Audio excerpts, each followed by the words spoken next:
Kamusta mga ka-farm? Ngayong araw, pag-uusapan natin ang mga benepisyo ng pagkain ng gulay. Simple lang, pero malaki ang epekto nito sa ating kalusugan, bulsa, at kabuuang lifestyle. Tara, simulan na natin.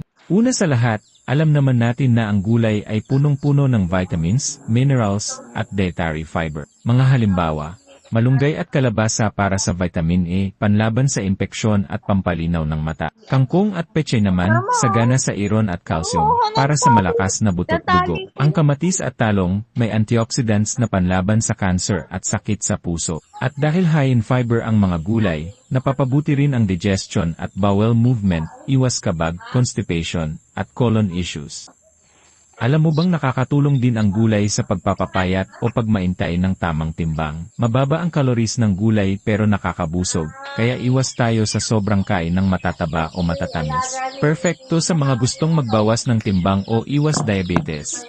Hindi lang katawan ang nakakabenepisyo, pati mental health ay naapektuhan ng maayos na diet. Kapag sariwa at masustansya ang kinakain natin, mas magaan ang pakiramdam, mas maayos ang tulog, at mas kalmado ang isip. May studies pa nga na nagsasabing nakakatulong ito sa mood at pag-iwas sa depresyon.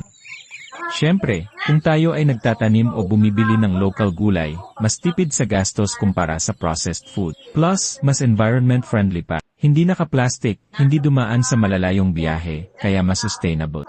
Napakaraming dahilan para isama ang gulay sa ating araw-araw na pagkain. Simple lang, mura, pero makapangyarihan pagdating sa kalusugan. Kung nagustuhan niyo ang video na to, don't forget to like and share para sa iba pang videos na makakatulong sa inyo. Hanggang sa susunod, happy farming!